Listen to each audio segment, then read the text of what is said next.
시청자 여러분 안녕하십니까? JTB 아침 뉴스입니다. 전북의 아침 기온은 영하 3.5도에서 영상 4도 분포를 보이고 있습니다. 오늘은 대체로 맑고 포근하겠습니다. 낮 최고 기온은 전주 영상 12도 등 영상 9도에서 13도로 어제보다 7도가량 높겠습니다. 미세먼지 농도는 나쁨 수준을 보이겠습니다. 대기가 차차 건조해질 것으로 보여 화재 예방에 주의가 필요합니다. 당분간 평년 기온과 비슷하거나 조금 높은 날들이 이어져 설 연휴에 큰 추위는 없겠습니다.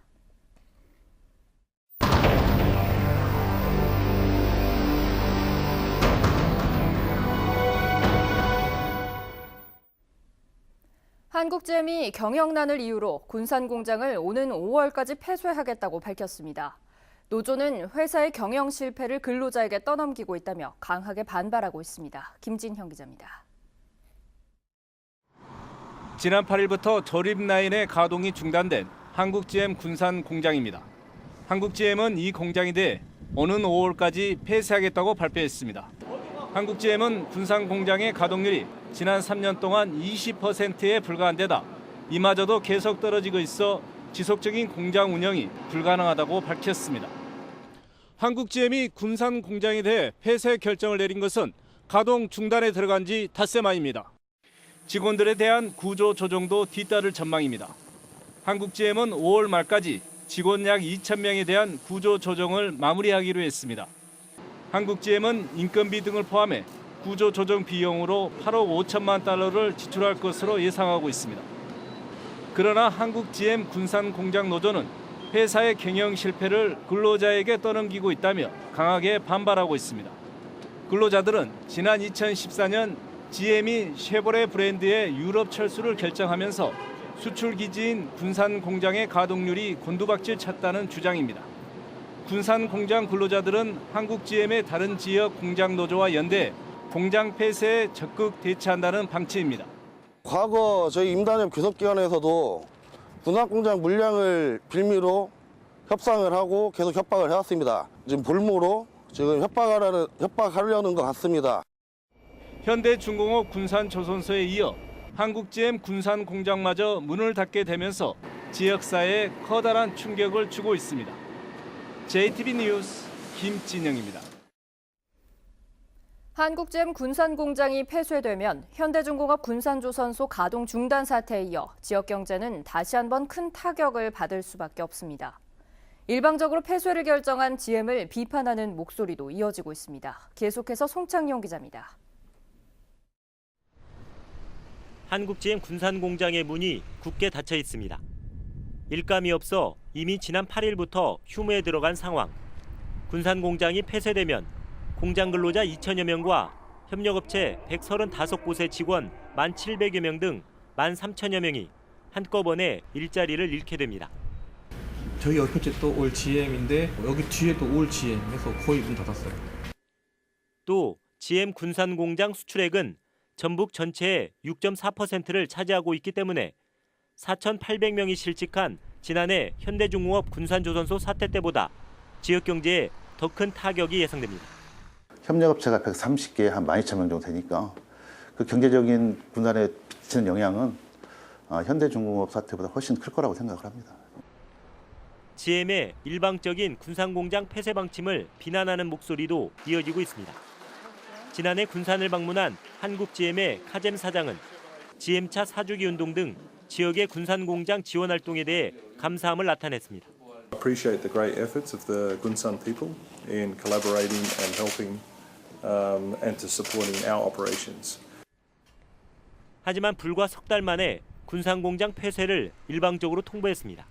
너무 그동안 도와준 데 대해서 고맙다. 그런데 우리가 그렇게 쉽게 철수하거나 하겠느냐? 우리는 간곡히 부탁을 드렸었습니다.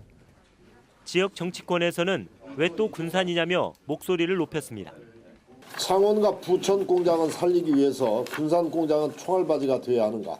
현대중공업 사태처럼 이번에도 희생양은 군산인가? 지역 경제를 이끄는 양대 축인 조선과 자동차 산업이 무너지면서 지역 경제는 파탄의 위기에 놓여 있습니다. JTB 뉴스 송창용입니다. 스스로 목숨을 끊은 50대 교사 김모 씨의 유족들이 전북경찰청을 찾았습니다. 유족들은 경찰 수사에 미흡한 점이 많다며 철저한 수사를 촉구했습니다. 주혜인 기자입니다. 차량 한 대가 전북경찰청으로 들어오려 하자 실랑이가 벌어집니다. 아, 왜 안 열어주냐고요? 저희가 지금 뭐 싸움으로 온 겁니까? 경찰관 40여 명이 입구까지 나와 차량을 막고 출입문도 봉쇄됐습니다.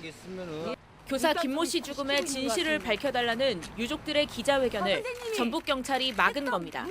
아니, 억울함을 풀려고 왔는데 왜 경찰에서는 왜 문을 안 열어줍니까? 왜 비리를 밝혀야죠? 유족들은 경찰이 숨진 김 씨의 학교 생활을 목격한 학생들의 증언을 확보해서 김 씨에 대한 동료 교사들의 집단 따돌림 의혹을 밝혀내야 한다고 주장했습니다. 학생들은 학교 내 말을 해주려고 하는데도 경찰은 학생들을 미성년자이기 때문에 조사를 못 한다고 지금 말이 되는 거예요? 또 학교 측이 숨진 김 씨를 비롯해 교사들에게 돈을 요구한 의혹도 철저한 수사를 통해 규명해야 한다고 호소했습니다. 시민단체도 유족들의 발언을 막는 경찰을 이해하기 힘들다며 진상규명을 촉구했습니다. 유족들이 지금 경찰서를 익산 경찰서의 그 수사에 신뢰하지 못하기 때문에 여기까지 와서 이렇게 호소하고 있잖아요. 그런 부분에 대해서 저희도 힘을 보탤 겁니다. 50대 교사가 극단적인 선택을 할 수밖에 없었던 근본 원인이 밝혀지지 않으면서 유족들이 경찰 수사에 불신을 드러내고 있습니다. JTB 뉴스 주혜인입니다. 억울함을 호소하는 유족들의 기자회견을 막은 경찰은 청사 방호를 위해서였다고 주장하고 있습니다. 유족들을 위험인물로 취급한 건데요. 이해할 수 없는 행태라는 비난이 쏟아지고 있습니다. 정원익 기자입니다. 유족들이 전북경찰청 기자실에서 기자회견을 요청한 것은 지난 9일. 경찰 측에서도 이미 알고 있었지만 기자회견 당일 느닷없이 유족들의 경찰청 출입을 막아섰습니다. 유족들이 플래카드와 피켓을 들고 시민단체 관계자들과 함께 왔다는 게 이유였습니다. 또 기자회견을 하면서 무슨 일이 벌어질지 모른다며 유족들을 위험인물로 취급했습니다. 유족 측에다가 또 이제 외부 또 사회단체 또 몇 명이 될지도 모르고요. 또 거기다 이제 또 어떤 그 플래카드, 피켓, 또 우리도 기자회견 내용이 어떻게 될지 모르는데 그런 상황에서 우리가 출입을 허용한다는 것은 말이 안 된다. 심지어 기자회견을 교육청에서 할 것이지 왜 경찰청에서 하려고 하는지 의문이라며 막말을 쏟아냈습니다. 처음부터 왜 그분들이 왜 여기를 돌아서 왜 여기서 기자회견을 하려고 그러냐. 나는 그것부터가 사실은 의문이에요. 교육청 가서 그렇지. 전북경찰은 지난달에도 인사파문을 겪으면서 언론을 통제하려 한다는 의혹이 커지자 전북기자협회가 성명서를 발표하기도 했습니다. 새로운 청장이 취임한 뒤 이해하기 어려운 일들이 반복되면서 이상한 경찰이라는 비난이 커지고 있습니다. JTB 뉴스 정원익입니다. 6.13 지방선거가 넉 달 앞으로 다가오면서 도지사와 교육감 선거의 예비후보 등록이 시작되는 등 선거 일정이 본격화하고 있습니다. 김춘진 민주당 도당위원장이 도지사 경선 출마를 선언했고 6명의 교육감 입지자들도 예비후보로 등록하고 본격적인 선거전에 뛰어들었습니다. 이승환 기자입니다. 김춘진 민주당 도당위원장이 위원장직 사퇴와 함께 당내 도지사 경선 참여를 선언했습니다. 3선의 국회의원과 중앙당과 도당을 오가며 쌓은 당직 경험을 전북 발전으로 이어가겠다는 출사표를 밝혔습니다. 도민 여러분과 함께 길을 잡고 더 넓은 바다로 나아가고자 합니다. 충분히 준비해왔고 전북에 처한 현실과 도민 여러분의 희망을 너무나 잘 알고 있습니다. 김춘진 전 위원장은 기자회견에 이어 곧바로 선관위의 예비후보로 등록했습니다. 이에 따라 민주당 도지사 경선은 송하진 현 지사와 김 전 위원장의 양자구도로 치러지게 되었습니다.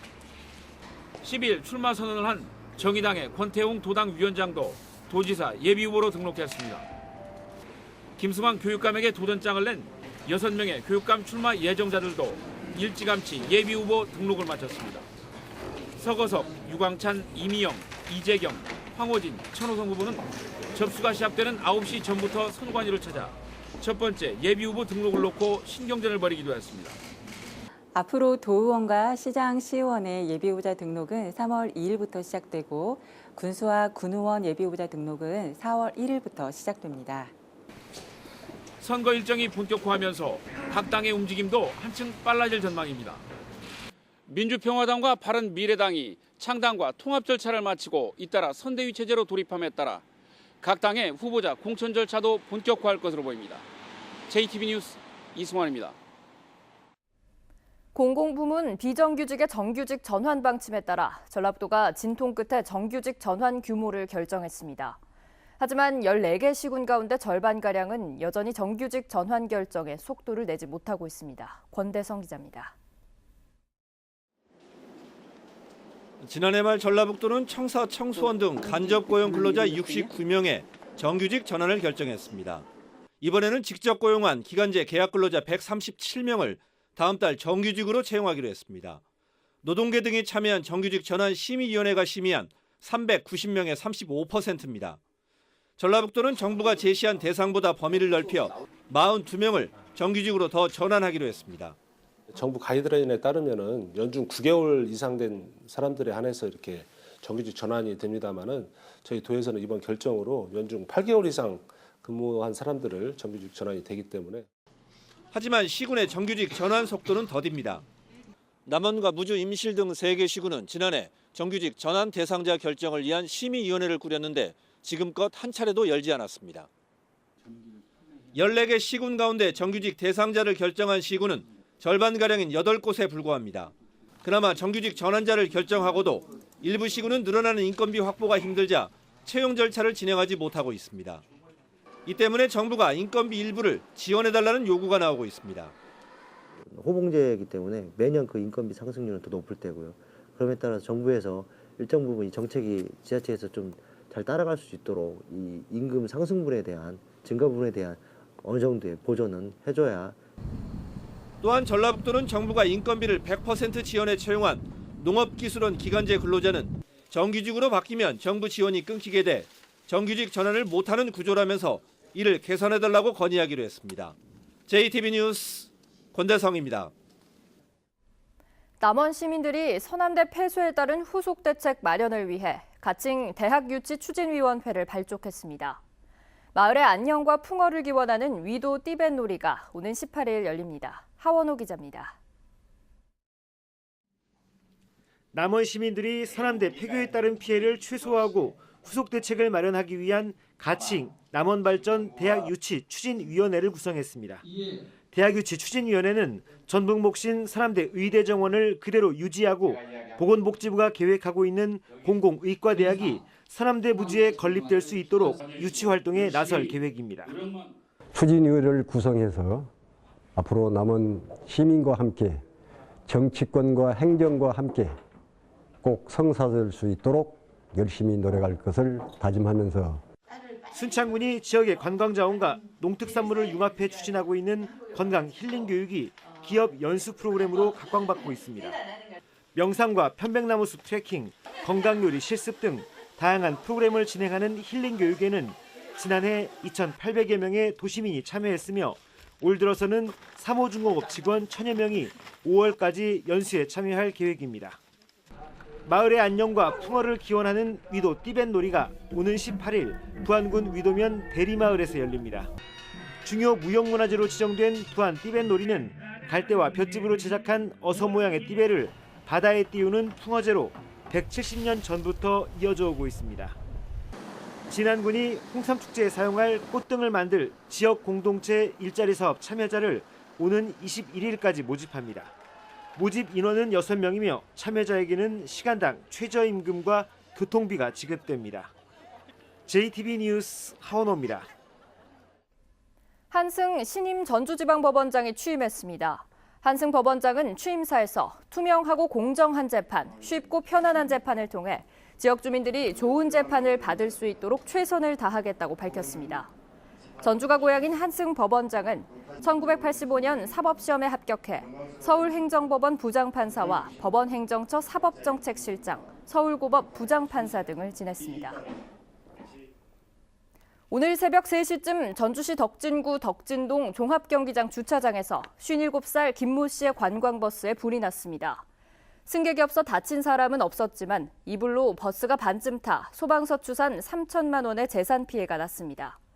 경찰은 지입료 과다 책정 문제로 회사와 갈등을 빚다 버스에 인화물질을 뿌려 불을 냈다는 김 씨의 진술을 토대로 정확한 경위를 조사하고 있습니다.